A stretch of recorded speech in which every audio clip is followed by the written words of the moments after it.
Power કે પછી portability? લેપટોપની દુનિયામાં આપણે હંમેશા આ બેમાંથી એકને પસંદ કરવા માટે મજબૂર થતા હતા. પણ હવે ડેલની નવી XPS સિરીઝ દાવો કરી રહી છે કે આ સમાધાનનો અંત આવી ગયો છે. તો શું આ દાવો સાચો છે? શું ખરેખર એક જ ડિવાઇસમાં બંને વસ્તુઓ મળી શકે છે?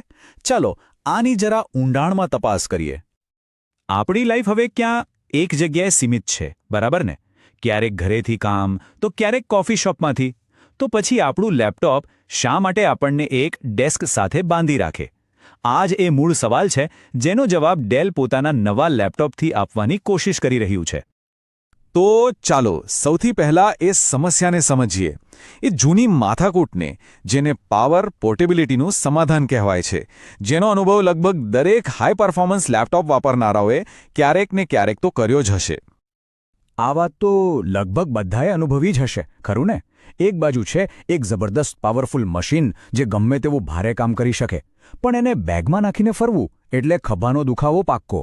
અને બીજી બાજુ છે એકદમ પાતળું, હલકું લેપટોપ, પણ જેવું એના પર થોડુંક હેવી કામ નાખ્યું, જેમ કે વિડીયો એડિટિંગ કે કોડિંગ, એટલે તરત જ પંખાનો અવાજ શરૂ. લેપટોપ ગરમ થવા લાગે છે અને સ્પીડ એવી ઘટે કે જાણે મેરેથોન દોડ્યા પછી કોઈ થાકી ગયો હોય. આને જ ટેકનિકલી થર્મલ થ્રોટલિંગ કહેવાય છે. અને બેટરી, એ તો જાણે બપોર પડવાની જ રાહ જોતી હોય છે ખતમ થવા માટે. સારું, તો ડેલ આનો શું જવાબ આપી રહ્યું છે? એમનું કહેવું છે કે એક જ લેપટોપ બધા માટે નથી. એટલે એમણે દરેક પ્રોફેશનલની જરૂરિયાતને સમજીને એમના માટે એક ખાસ ટૂલ બનાવ્યું છે. અહીંયા જે વાત સમજવા જેવી છે એ એમનો એપ્રોચ છે. એમણે 3 અલગ અલગ યુઝર્સને ધ્યાનમાં રાખ્યા છે. પહેલા છે ક્રિએટર્સ, જેમના માટે કલર્સ જ બધું છે. તો એમના માટે છે આ OLED ઇન્ફિનિટી એજ ડિસ્પ્લે, જેથી જે દેખાય એ જ ફાઇનલ હોય. પછી આવે છે બિઝનેસ લીડર્સ. એમના માટે તો ટાઈમ ઇઝ મની, રાઈટ? તો ફટાફટ લેપટોપ ચાલુ થાય, મીટિંગનો સારાંશ AI જાતે જ કાઢી આપે, બધું જ ઓન ધ ગો. અને છેલ્લે ડેવલપર્સ, જેઓ કલાકો સુધી કોડિંગ કરે છે, મોટા મોટા પ્રોગ્રામ્સ ચલાવે છે. એમના માટે સૌથી જરૂરી છે કે લેપટોપ ગરમ થઈને ધીમું ન પડે, અને એના માટે છે એડવાન્સ થર્મલ સિસ્ટમ. વાતો તો બહુ મોટી મોટી છે, પણ સવાલ એ છે કે આ બધું થાય છે કેવી રીતે? આ જાદુ પાછળની ટેકનોલોજી શું છે? ચાલો જરા અંદર ડોક્યું કરીએ. આ નવા XPSનું સિક્રેટ વેપન છે NPU, એટલે કે ન્યુરલ પ્રોસેસિંગ યુનિટ. હવે આ શું છે? સાવ સહેલી ભાષામાં સમજીએ. વિચારો કે CPU અને GPU એ હાઈવે પર દોડતી સુપરફાસ્ટ ગાડીઓ છે. પહેલાં AIનું નાનું મોટું બધું જ કામ એમને જ કરવું પડતું, જેનાથી ટ્રાફિક જામ થઈ જતો. પણ હવે NPU એક અલગ સર્વિસ રોડ જેવું છે, જે AIના બધા કામ પોતાના પર લઈ લે છે. આનાથી શું થાય? મુખ્ય હાઈવે એટલે કે CPU અને GPU એકદમ ફ્રી રહે છે પોતાના અગત્યના કામ માટે. ઓછી પાવર વપરાય અને સ્પીડ પણ જળવાઈ રહે. સિમ્પલ.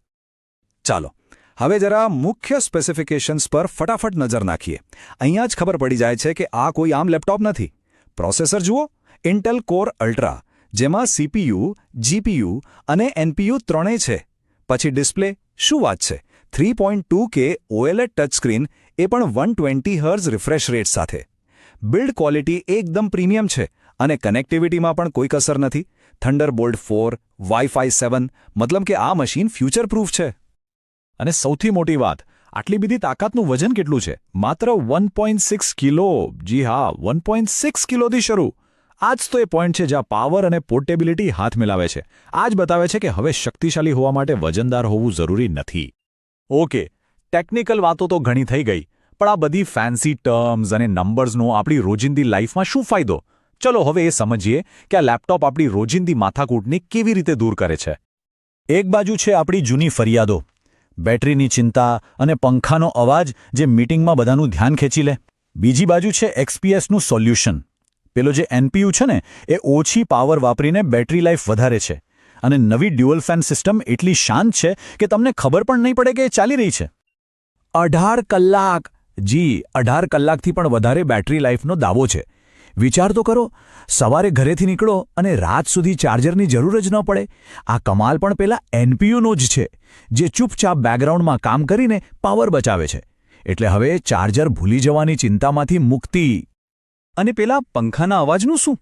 અહીંયા પણ એક સ્માર્ટ ડિઝાઇન છે. નવી ફેન સિસ્ટમ 50% વધારે ગરમ હવા બહાર ફેંકે છે.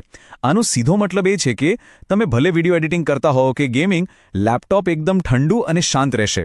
એટલે હવે કોઈ ઇમ્પોર્ટન્ટ કોલ વખતે પંખાના અવાજથી ડિસ્ટર્બ નહીં થવાય. અને હવે સૌથી મહત્વની વાત પર આવીએ. આ ફક્ત એક નવું ફાસ્ટ લેપટોપ નથી. આ એક આખી નવી કેટેગરીની શરૂઆત છે. ડેલ આને એઆઈ પીસી કહી રહ્યું છે. તો આ એઆઈ પીસી છે શું?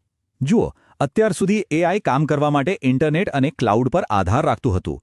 પણ હવે એઆઈ તમારા લેપટોપની અંદર જ કામ કરશે. એક અલગ કોપાયલટ કી પણ છે. આના બે જબરદસ્ત ફાયદા છે. એક, સ્પીડ, કારણ કે ડેટા ક્યાંય જતો નથી, જવાબ તરત જ મળે છે. અને બીજું, જે સૌથી અગત્યનું છે, એ છે સિક્યોરિટી. તમારી અંગત માહિતી, તમારા ઈમેલ્સ, તમારા ડોક્યુમેન્ટ્સ બધું જ તમારા લેપટોપ પર સુરક્ષિત રહે છે. એ ક્યારે બહાર જતું નથી. અને આ જ વાત આપણને એક મોટા સવાલ પર લાવીને ઊભા રાખે છે. જ્યારે એઆઈ આપણી સાથે આપણા જ ડિવાઇસ પર રહીને કામ કરશે, આપણી જરૂરિયાતોને સમજશે અને આપણી પ્રાઇવેસીનું ધ્યાન રાખશે, તો શું આ પર્સનલ કમ્પ્યુટિંગના સાચા અર્થની શરૂઆત છે? શું ટેકનોલોજી ખરેખર આપણી પર્સનલ આસિસ્ટન્ટ બનવા જઈ રહી છે? આ એક એવો સવાલ છે જેનો જવાબ કદાચ આવનારા થોડા જ સમયમાં આપણને મળી જશે.